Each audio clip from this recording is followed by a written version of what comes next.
Hey, welcome back to Common Sense OT Security. Last week at the S4 conference, we showcased our new AI product called OTbase Insight. And for those of you who haven't been able to come to Miami and see it, we are going to do a short demonstration in this webcast. For this purpose, I have with me Wes Davis, which is our AI czar. So he's the product lead for OTbase Insight. And before we jump into a demo, let me explain a little bit about what the product does and what it doesn't do. And let me just start with pointing out what you don't need AI for, because there are some misconceptions as far as OT asset inventory is concerned, what you should probably do with AI, and that would be a simple search. You can do that with inventory already. So you may have seen MCP servers by vendors that simply allow the cloud-based AI to access information about a specific IP address, as an example. Now the thing is, you can easily do that already with OT-based inventory. There is a quick search bar at the top here. So when you enter an IP address, as an example, then for that IP address, within less than a second, you get all the details about that particular asset. So that is not what you actually need AI for. The applications where AI gets really interesting is when you think about some additional contextualized queries, contextualized information, and this is exactly what a OTbase gives you, because from the get-go it is a contextualized asset database. So this is super important, because if it's only about IP addresses or MAC addresses, well, you don't need the AI.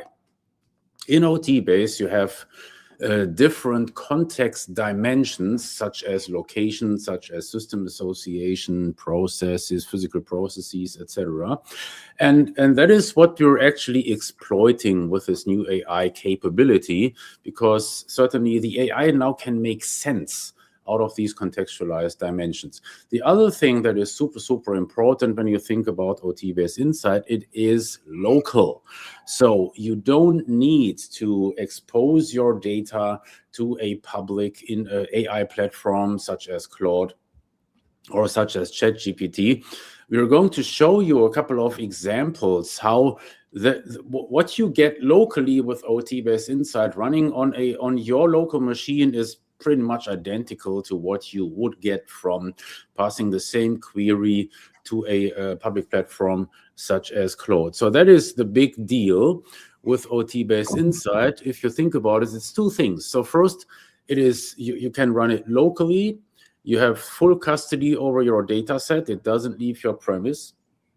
And the second thing, it is contextualized, and you will see what that means, the power of those results that you're going to get. And that is basically what it's all about, why it's super exciting. And now I'll leave it up to Wes to give you an idea of how it actually looks like.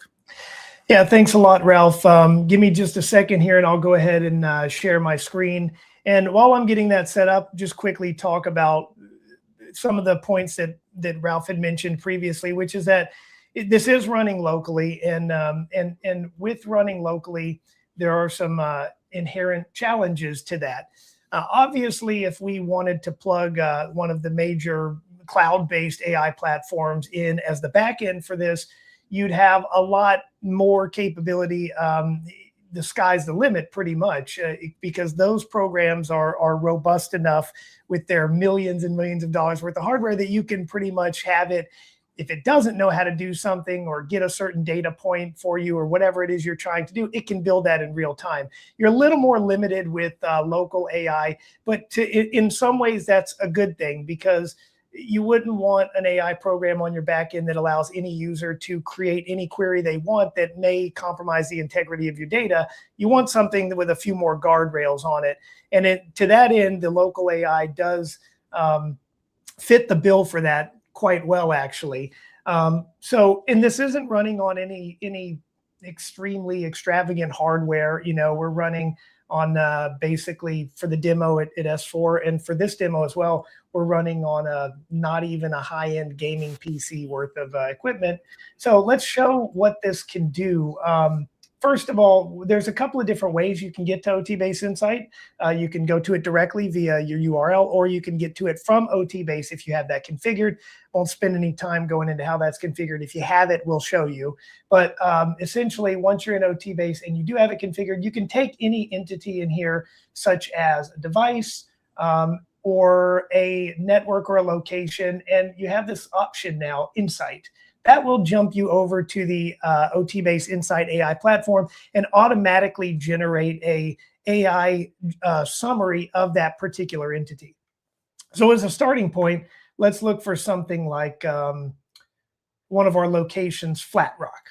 That's one of our heavy test locations. So we click on that, and then we come over here and we click Insight. That's going to take us over to our OTbase Insight platform, and it automatically generates this table with a summary here at the top. The table, you can get tables in OTbase all day. That's not what's important here. What's important here is the summary. And it's a quick sort of snapshot overview of that location, bringing to the user metrics about that particular entity, in this case, the location, that we feel like would be important to the user, whoever that may be.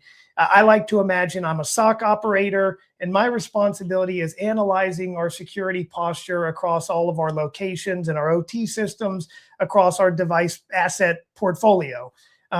We might have somebody in OTbase asset inventory that does that, who imports all those devices and manages it on the day-to-day, but maybe I'm somebody who has responsibility for those assets without necessarily having the access or having gone through the learning curve of actually getting into OTbase inventory and figuring out how to get all this data. So this enables us to present that user some really quick metrics that we think would be important to that user, right? So we've got 390 devices in that location across 45 network segments. It's a lot of networks in Flat Rock. We have the vendor landscape spread. We point out that there are, what your device mix is, your device type spread is, what the primary model is, but more importantly, vulnerabilities. This site has 108.5 thousand total vulnerabilities, with 3,800 classified as known exploited. That's a key point. 112 critical devices. If you're not a heavy OTbase asset inventory user, you might wonder what that is. We enable users to classify any device with a criticality rating, specifying what system or process that particular asset may be critical to engineering or continuity or security or what have you, right? So there's 112 that we've labeled as critical. 17 have outdated software installed, including Microsoft Server 2008 being the most common, with 20 devices haven't been patched in over 30 days. Patch is a metric I believe you can set in OTbase asset inventory.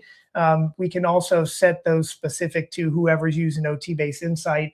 If you want to come and configure those via the settings, you can specify your own patch staleness, CPU utilization, and things like that. And that would be specifically for the Insight platform, right? So here we are, we see that there are 20 unpatched in over 30 days. We have non-compliant devices, and these are the 5 devices that have multiple concerns, probably a mixture of all of those dimensions, right? Some have they have a criticality rating, or they're end of life, or they have end of life software, or they have known exploited vulnerabilities, or some mix of all of those. And it also shows our OT system spread at that particular location. So that's what I kind of call, when I was designing this, a mini report, right? It's kind of just a snapshot overview of that location, that entity as a whole. We could do that with something else too, like a device, for example.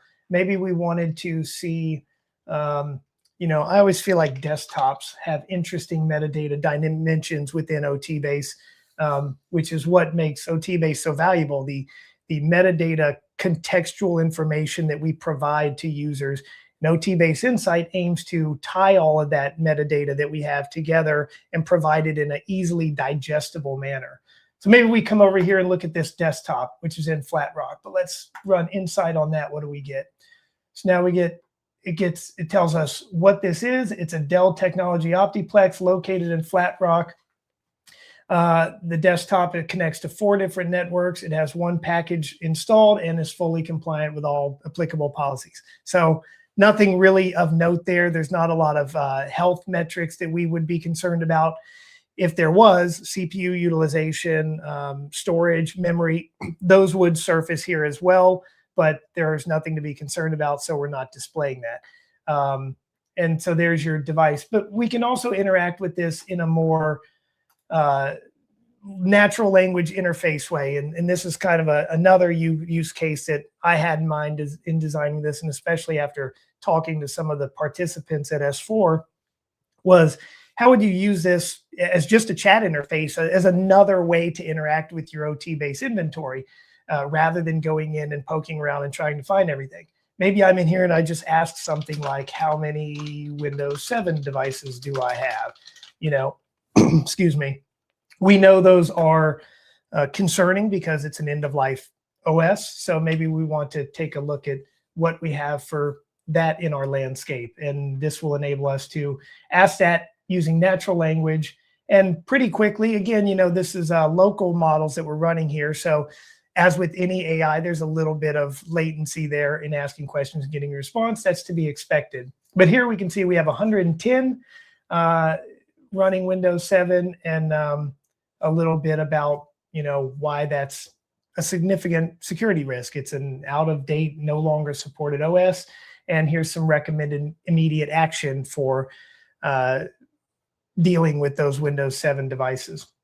We could also ask a more in-depth version of like a location report. You know, what we showed earlier was what I called these mini reports for devices or for locations, but maybe we want something a little bit more in depth.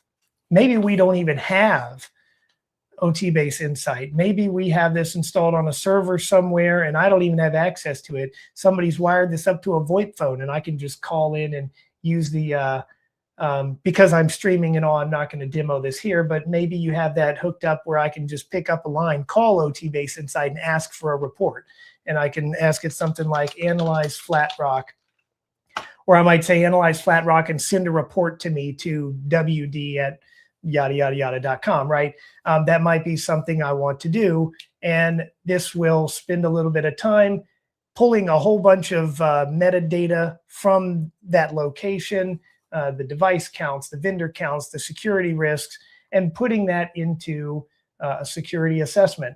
And as you can see here, what we end up with is in a relatively short amount of time, 19 seconds, we have a more in-depth version of that mini report. This kind of fleshes those metrics out a little more to surface what's the most concerning, using some logical ranking and then having the AI look at that and basically generate statements on this. Like, you know, we have 72 EOL hardware devices and we have 23 non-compliant devices, multiple systems over 90 days behind on patches. We have this immediate action plan here at the bottom based on all of the information we see up here at the top. And what I love about this is when you see something like highest priority locations, that's important because as a SOC operator, as a security analyst, whoever I am interacting with this, I've got time and budget. And as we all know in the OT security space, you'll never tackle everything that needs to be remediated. It's just not plausible. You have to focus your efforts where that time is best spent, where the juice is worth the squeeze, right? And how do you figure that out?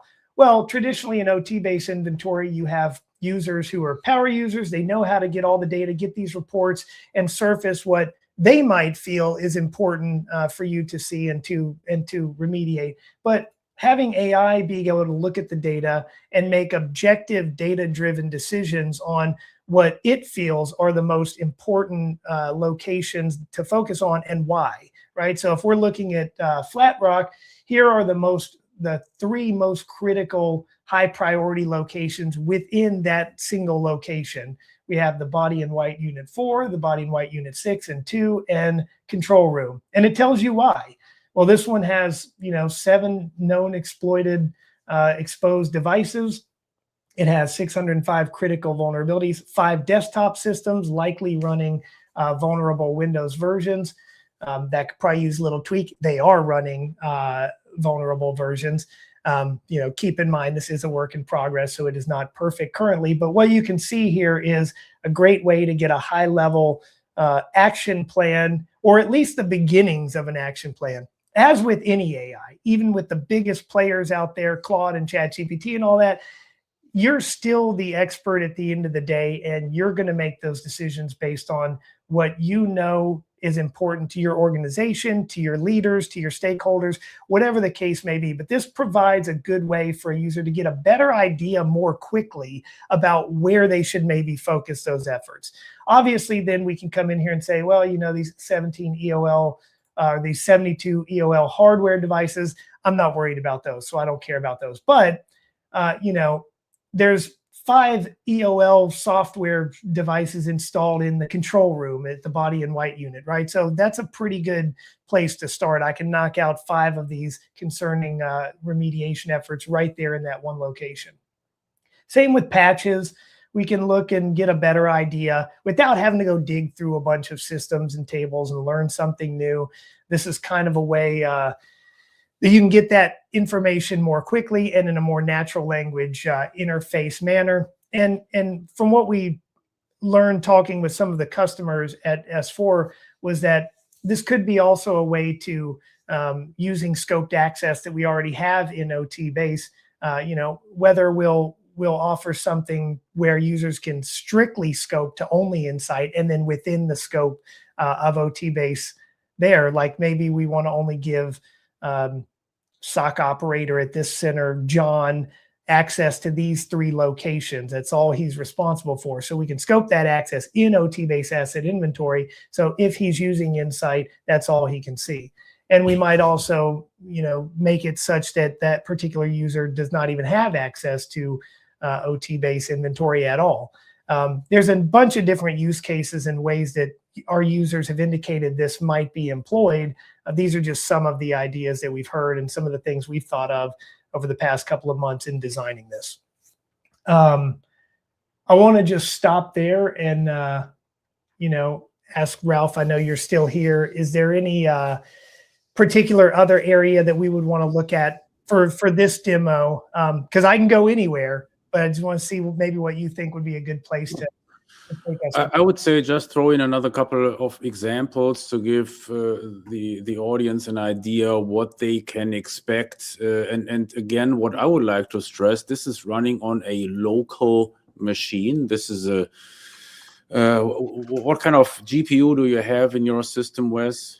I have a 3060 RTX. So it's a, we're up to something like 5090 now. I don't keep up super present on the graphics cards out there, but it's a low end $400 or $500 graphics card. It's not a huge lift to get this level of AI integration installed. Now, obviously, depending on what our customer hardware capabilities ends up being, we can scale this and use bigger and bigger models once we have an idea of what that landscape might look like. What I wanted to do was design all of this in something like ChatGPT or Claude, using that as a reference point and saying, okay, what could we do if the sky was the limit? Okay, great. And then once we have that, now what can we do at this scale and then this scale and this scale to get as close to that as possible? And so this is about, I think this is running on a 7 billion parameter model, which is about as low as you want to go for any type of reasonable, non-hallucinatory output. Anything smaller than that, it's going to start to really struggle with large data sets that we're sending it. In this case, it's a JSON format from the SQL. Our script packages that into JSON, sends that to the LLM, which then narrates it and makes those insight statements based on that. 7 billion is about as low as you want to go, but we could end up going with additional horsepower. You start getting into something like 120 billion parameters or higher. Then you're getting really close to something like a Claude or OpenAI level of intelligence and insight. It just requires, to get that same type of to get this same type of response or better, but in this time frame, it just requires exponentially higher levels of hardware. So that's something to keep in mind. But right now we're running this as on about as modest of a system as you would run an AI platform locally. And here you can see, I'm sorry, go ahead. Then just show us another couple of examples. Yeah. So here we've got, you know, show me cream line 1. That's one of our OT systems. And this shows you the dimensions that come up with that. It's comprised of 6 subsystems, 28 devices. It has these vulnerabilities, 105 classified as KEVs.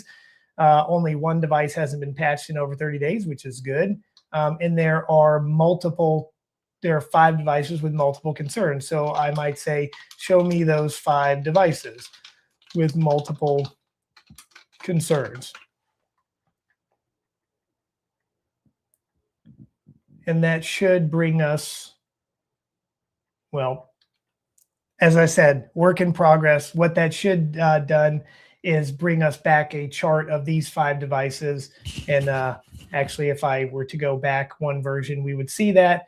But the point is here, how can you interact with this thing and ask these follow-up questions about these devices? But maybe I get out of that context completely. Oh, wait, before you do that, sure. Because you are mentioning how to interact with OTbase Insight. Tell us about those underlines, those terms that have an underline with them. What does that mean? Yeah, so what this does is on the front end, we backlink all of these back to OTbase. So any network name, device ID, device name, or location, anything that has the ability to backlink back into OTbase, that's automatically linked in this output. So we might be interested in one of these devices and we go, oh, let me take a look at this desktop 348. And there you go. It brings us right back into OTbase and we can see all of the information related to that particular device. And then if we wanted, we could say, you know, we could come over here and say, tell me about that device. Maybe I want kind of a little bit of AI generated insight on that rather than just going back and looking at tables. We could say, tell me about that particular device. There we go. And then we get our AI generated summary about that one device, where it's at, what and you know, it's all about making an easier way for the user to ingest insights and information on a given device, location, OT system, or network without having to look at a bunch of tables and sort of use precious brain power to derive that. You can instead have AI do that for you, which is really something that AI excels at, taking lots of data and presenting that back to the user in a format quickly and accurately. So yeah, let me also do, so I'll point out here for those watching this, we have, when you're working with AI, especially local AI, you have to be extra careful about context. Unlike the big cloud-based ones where you have virtually unlimited context, your context is stored locally in memory, and that can be eaten up very quickly. So we have to have a way, one, to enable a context so that follow-ups are assumed to be about said context. And we also have to have a way to ensure that the user doesn't blow up that context. So what we do is when we ask something like, tell me about desktop 348, we set a context here, and that's now the current active context. And then we can remove that context by clicking this little X, and that clears it. So if I ask another question, you know, tell me about NNP KCJ, I want to get out of that context of the desktop, and I want to just see this for what it is. I don't want the answer to be related to the previous context. And there is a built-in turn limit because, again, local AI models just don't have as much capacity as the big cloud ones. So you can't enable 40 turns in one context setting. It will start to degrade or not work properly. So there's a turn limit inherently on the back end that prevents that from happening. But you can always exit out of that context by clicking this and start fresh. Or you can come up here and click your clear button, and that's going to clear the conversation, similar to like a compact or something like that you would do on a cloud-based AI platform. And here what I did was I showed what the network mini report looks like. And keep in mind, we're still building the prompts and everything to enable the AI to do similar to what we did over here with this analysis. We want to do that also for networks, for OT systems, for anything that can be analyzed, where we want that full AI generated deep analysis of a given entity. We want that to be the ultimate end goal. I'm still in the process of implementing those, so I won't demo that today, but we do have completed for everything are the mini reports and the full reports. The full report just being what we showed at the very beginning of this call, where when you come over into OTbase Insight, you have this AI summary plus a table of the data used in that summary. That's really where we're at right now. We will be building out all of the additional deep analysis for all of those entity types, but we have many reports like this for everything currently, and the ability to do complex count queries. How many X do I have in Y? How many Y do I have in Z with criteria A, B, C? Those types of queries are in the final stages of being implemented as well. Yeah, and maybe also worth mentioning, you do have export capabilities. So when tables are presented, you are able to export those as an Excel table. When you think about those larger reports, you will be able to also export those as a PDF. So when you want to share this type of information. So since Wes already did mention the product status, let me just give you a couple of additional information items here. Obviously, this product is still under development, but we think that this initial stage will be completed and we will be ready to give it to first customers in spring. So we're only maybe a month or two away from initial beta release to customers. That is going to be very, very important for us, because always keep in mind the big thing about OTbase Insight is that it runs locally, which means we are totally resource limited. And therefore, for us, it is super important to understand the major use cases that customers want to use this for. And that extends to the queries that they would like to ask, because we are going to have to optimize the interface for those queries. Mm-hmm. That is not something that you have to do with Claude or with ChatGPT, but we will have to do that in the interest of getting still accurate results and also keeping response times reasonable. So our aim in general is to keep response times below 10 seconds, which certainly is ambitious, but what we have seen so far, it is for the majority of queries that we have presently worked with so far, it is absolutely possible. So in spring, we are going into a beta test with select customers, and we expect this to take a couple of months, and then so in the second half of 2026 we are going to release this as the final product that every customer will be able to license on top of their existing OTbase inventory license. So with that, anything you want to add, Wes? Otherwise, no. Well, really just adding to what you've already captured really well there, Ralph, which is that going to the beta phase in this and getting some of our customer partners to work with us on this is really going to see this thing improve exponentially. A good example of that is our very first, I think it was our first demo last week, somebody mentioned, oh, this would be great if when we get these tables that are specific to the query that we're asking and that metadata, if we could export those. Well, I went back to the hotel after the demo that day and implemented that. Just something I didn't think about previously, but once we start getting that customer feedback in a proper format and using the right channels, we're going to see the capabilities and the use cases of this thing really explode into something that's incredibly valuable and arguably an indispensable tool in our users' inventory, in their arsenal of in their workflow rather. So definitely encourage anybody interested in this to come on and participate in a beta and provide us as much feedback as you can. That's going to make it improve dramatically. Okay, there you have it. So this was a short review of OTbase Insight, showing you how we stand at this point in time. And as Wes mentioned, the development curve is really steep, as you know it already from AI. So a lot of things happen very quickly, and so expect the product to look very much more improved, let's just say 4 weeks down the road. We will keep you posted. Until then, we're done with today's webcast. See you next week, same place, same time. Bye-bye. Thanks.